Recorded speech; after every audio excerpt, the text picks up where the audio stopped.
Well, do I have something special for you guys today? We're going to review the Harbor Freight Bremen parallel clamp. Chinese plastic.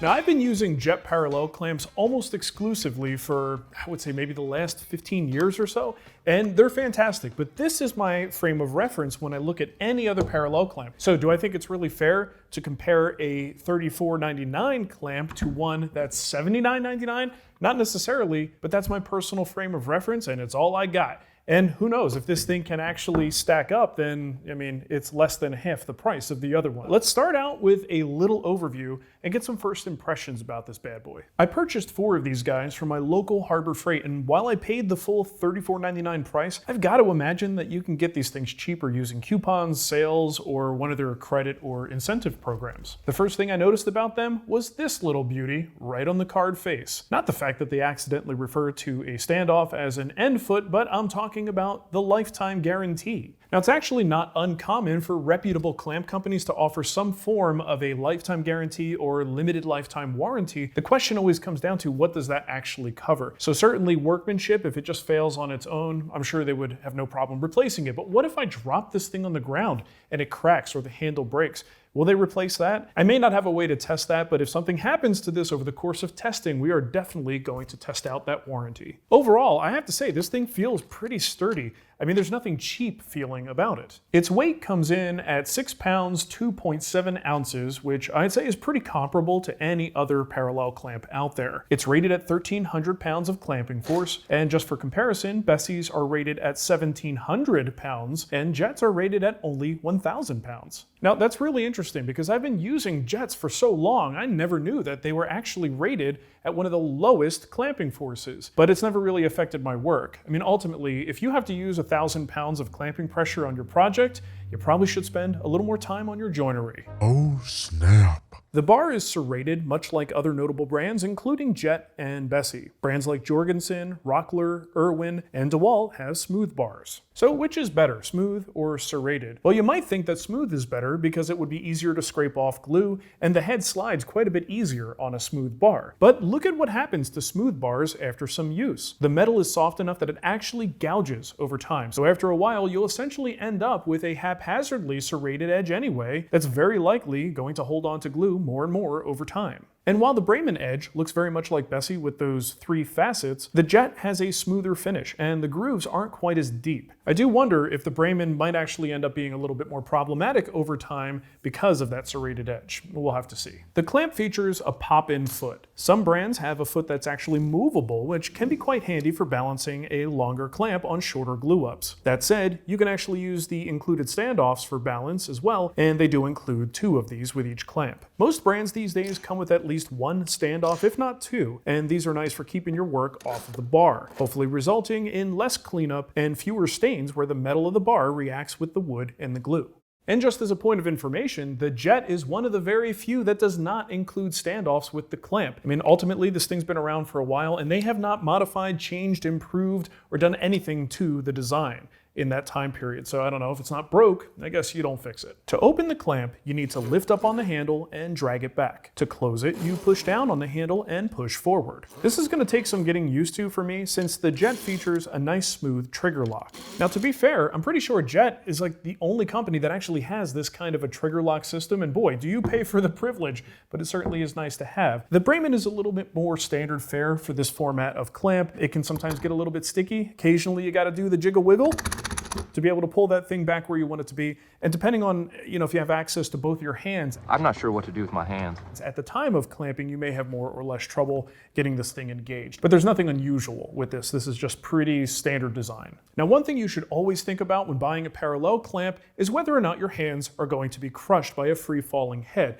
Thankfully, the Bremen does not free fall. If you want this thing to move, got to pull up on the handle, and now it can move up and down. If it's oriented like this, if you flip it over, it will slam down, so watch your fingers. Compare that with brands like Jet and Bessey, and you'll see how nice it is when the movable head just stays put no matter how you hold it.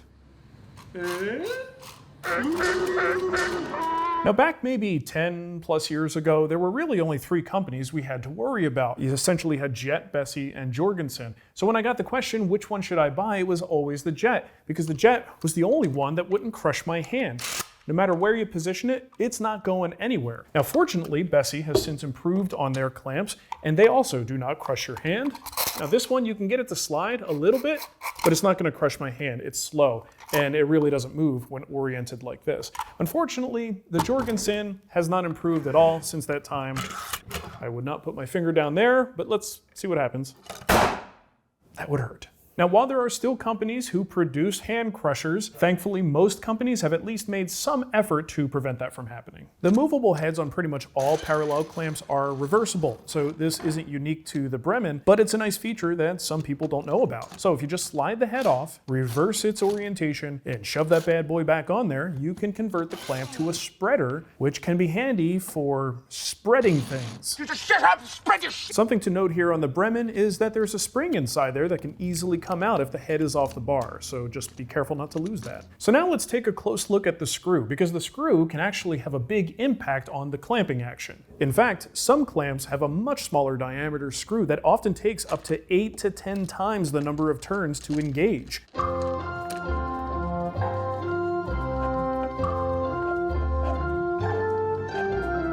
Thankfully, the Bremen has a pretty standard large size screw, and most clamping happens within 2 to 3 turns of the handle. Now, I realize we're not reviewing these other clamps, but just a quick recommendation for you. I actually think you should avoid any clamp that has one of these small screws, like the Irwin or the DeWalt, unless repetitive stress is your thing. But then again, you are watching my videos, so that could be your jam. Now let's take a look at the handle. I'm not sure why they did this. Instead of being cylindrical and symmetrical, it's kind of oblong and has these little finger divots on 2 sides. Now a handle like this I really like on a tool that I always grip the same way, but this thing could be anywhere 360 degrees, right? So I will, I think most of the time, probably grab it in a way that those little divots don't even benefit the grip. So how is this going to be over time? I don't know. But I am aware that first impressions on something like this, especially when you're a creature of habit, they could initially seem off-putting, but then over time you get used to them and you start to like them. So time will tell on this, and grip is a very personal choice anyway, so you're going to want to make your own decision on that, but time will tell. All right, so let's take a closer look at the heads on this thing. Another thing to note about the head is that I only see 1 pin on the static head side. It doesn't go through the bar either. I don't actually know what's going on inside there, but most brands feature 2 pins that go through the bar and the body of the clamp, which I would speculate is probably better, but since we really can't see what's going on in there, we should probably reserve judgment.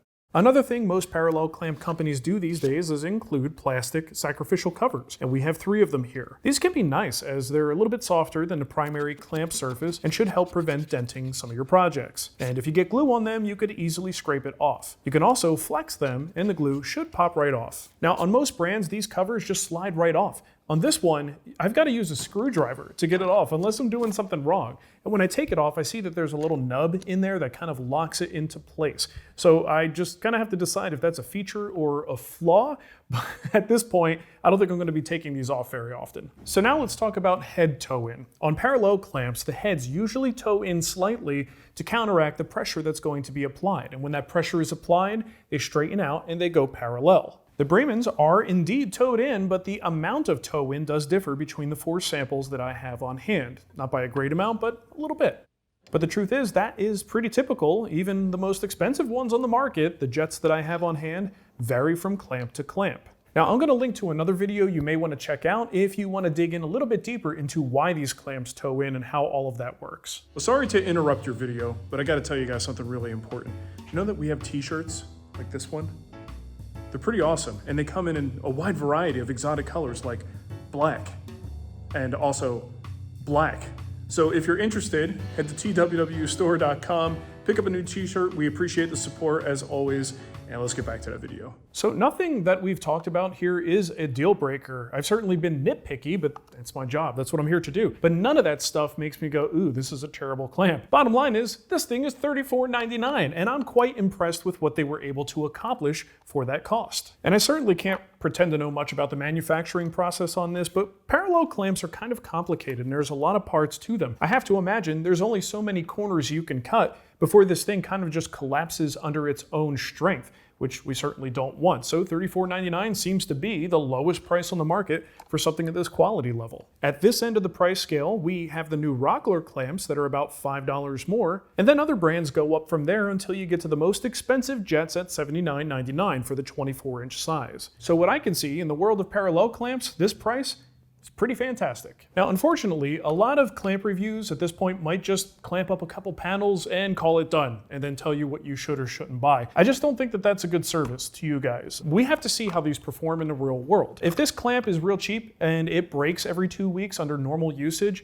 you kind of want to know that because that's a real pain in the butt. So the only way I could do this is with time. I need to have these guys in my shop, and my plan is to not only use these 4 clamps on every project that I do, but if we're not clamping something that day, I'm gonna put something in there, even if it's just a piece of scrap, to put the clamps under pressure and kind of accelerate the usage and see if we can see something. I don't even know what I'm looking for. I just wanna see over time, how much does the clamp get hung up? Does it become a pain to use? Is it really hard to clean? And then ultimately, will it break with normal usage because they use some inferior materials? I don't know, but we need to find that out. And it's a disservice to you guys if I don't answer that question, or at least try to answer that question. So I got more work to do. We're gonna pause here, at least I am, but you're gonna see something instantaneous as we come back and give you the results of those real world tests. Several months later. All right, so it's been a couple of months, and we have tried to use these clamps as realistically as much as possible. I would say most of the clamps have had the equivalent of maybe 10 glue ups, but the idea being we just kind of mock up a panel glue up, we come in the morning, we tighten them up, we'll leave them in the clamps overnight, come back, loosen them, tighten them again. I've actually used them on a couple of projects, but I would say most of these have had the equivalent about maybe 10 glue ups. This one in particular, there's one clamp I marked with a pencil that gets a little bit more abuse. Any chance I get, I walk by if I think of it, and I run the head along the bar. And what I'm trying to see is if there's anything that just over time, the wear and tear creates slippage in the clamp. So I got to the point where I was thinking we were ready to publish a video here because the clamps have been holding up pretty well. I'm not sure how much longer I want to go with this experiment. And I was ready to report that, hey, these are a good bargain buy. But then we saw a problem this morning. Maybe the first crack in the veneer after, again, an equivalent of about 10 glue ups, this has started to slip. So let me show you what's going on. All right, so this morning I asked Jay to pick up a board out of the pile and just go ahead and throw the clamps on it again so we can get a little bit more time in there. And all the clamps tightened up real nice, but this one just started to slip. So you get to the point where, you see I'm not applying too much pressure, but the screw just keeps going. Something's not right. Right, so we loosened it up and took a look at the bar. And look what's going on here. I don't know if you could appreciate that, but this is as smooth as Jason's butt after he shaves. It's smooth. Real smooth. Something is causing this serrated edge on the top to just compress. Now when I feel on the underside, that seems okay. That still feels very, very much serrated, but this is now flattened out. So let's see what happens if we change the position of the head and maybe go to a spot. Maybe what happened was this is worn so the head can't get the grip when it kind of tilts to engage with the bar. Let's try a different position. I got a couple of pieces of scrap here. I'm only using these as spacers to just kind of make sure that the head, can you hold on that side for me? The head's in a different spot. And let's see if we can get a grip here. Still slipping. Okay. Now the problem is, you see what's happening. Every time we do this, it's further damaging the bar. So under here, somewhere in this area, we should see some damage. You see that right there? That serrated edge is now pretty much flat. But more importantly, we just can't get a grip with this clamp head. Here's the thing, these have a lifetime guarantee. I should be able to take this back to Harbor Freight and get a new one, and I'm sure I would. But I'm gonna waste a little bit of money here. I'm gonna take the head off and cut this thing open, see what we can see. All right, so I really don't have a great plan of attack I don't destroy things for a living. It's not something I'm real good at, but we'll figure it out. So this little plate back here looks like it will pop off, or it might pop off, like it was the last piece added. So if I can, take this apart without completely destroying it, that'd be neat. Oh, look at that. So that piece is just a add-on at the end. And we can maybe we don't have to completely destroy this thing because we can kind of see what's happening in here. So I'm not 100% sure, but I think this case is like popped on in the final assembly on this. So I'm gonna try and knock it off. I don't know why I'm being so respectful to a broken tool. It just feels weird to just destroy something for no reason, but let's see if this pops off.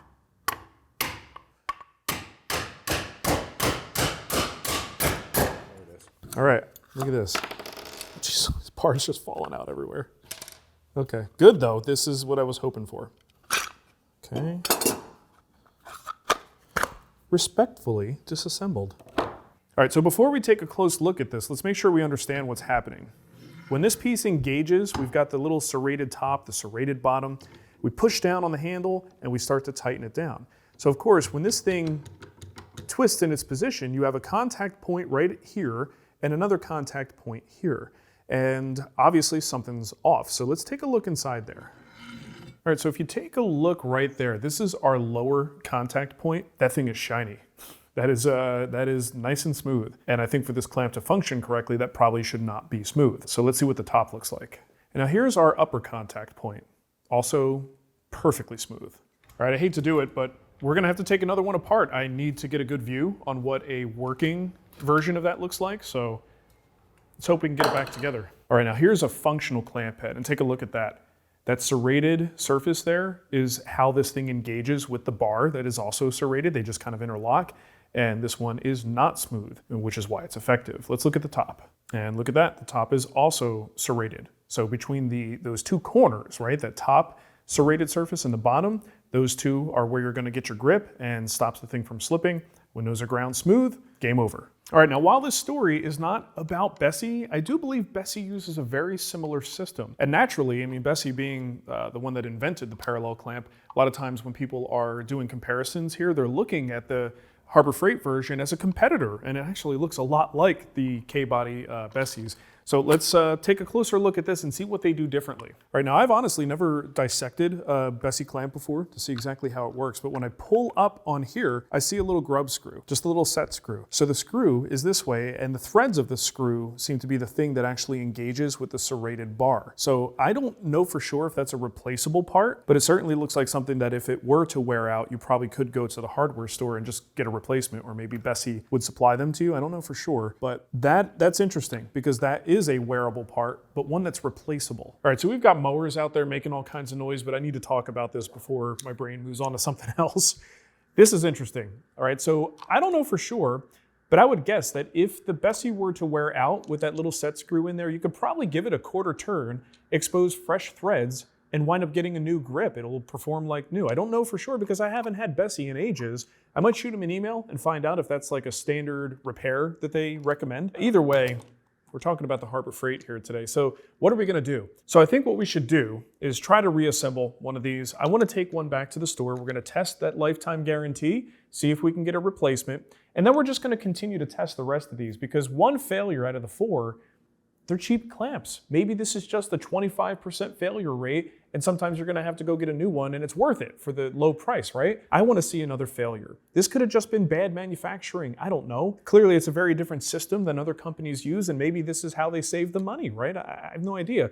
But the only way I can be confident in my message to you guys is if we test it further. So I need more time. We gotta keep using these clamps, and if I get another failure, we'll be back. And if I don't get another failure, we'll be back, but maybe it'll be a few more months from now. Much later. So it's now been another couple of months, and we've used these clamps on more projects and have done some more abuse testing with it. And we have not been able to replicate the failure that we saw in that one clamp. So 1 out of the 4 was a bust. But there's something interesting that happened here. We accidentally, when putting everything back together, put the broken head onto a different bar. And what we found is because that head material inside there is quite malleable, you put it on a bar that actually still has its ridges and it will recut those teeth in there. So it worked again. So then we just put everything back together the proper way and that clamp worked again. The broken one worked again. Even with the bar and the head back together, it worked again for a short period of time. But the bar eventually caused the head to become flat and smooth again, and then it was just totally out of commission. So it's very interesting because it's not just the head that's the problem here, it's really the bar. If this bar material is made of subpar material and these ridges get flattened out prematurely, that's going to cause the head to flatten out and then it's game over. And then you have to go get a return done. So we did just that. Jason and headed over to Harbor Freight to see just how easy or difficult it might be to get a replacement. You do return, it's broke. Yeah, I just want to replace it with a new one. Yeah, everyone go ahead and grab the other one. They pulled out it. All right, right on that. Now see a quick signature and it'll fit, man. Right on. I was wondering how the lifetime guarantee worked. Our lifetime stuff, there's no question. You get a new one and it's done, man. Awesome. The same applies to this one. Oh, cool. And here's that new clamp, still brand new in the packaging. That was not difficult at all. They were very accommodating. So it seems like this lifetime guarantee is the real deal. So now for the big conclusion. And I think conclusions are really helpful if we look at pros and cons. So first, the pros. These are the least expensive parallel clamps on the market, surprisingly decent quality, local availability if you have a local Harbor Freight, and of course that lifetime guarantee. And now for the cons. These clamps are only available in two sizes, 24 and 48. The malleable head and lower quality bar material can lead to slippage. And in our tests, one clamp failed completely. Now, let's be real. At this price point, you can't expect to get the equivalent of a Jet or Bessey clamp. But the reality is, most of us don't need a high-end clamp. We just want it. At the time of purchase, here's how the world of parallel clamp pricing stacks up. The Bremen is of course the cheapest, with Rockler's new parallel clamps being the only brand that comes close, and the Jets are sitting there at the top looking down at all the peasants below. You all look like quick clamps from up here. So, if you're a pro, this may not be the best choice. I mean, unless you're okay with having to replace them once in a while, but I do think there's going to be a limit on that lifetime guarantee. There's a reason why they take your information when you exchange something. And I have to imagine somewhere behind the scenes, there is a red flag that shows up if somebody does too many replacements. So it may not be ideal if you're putting a lot of hours and a lot of hard labor into these clamps.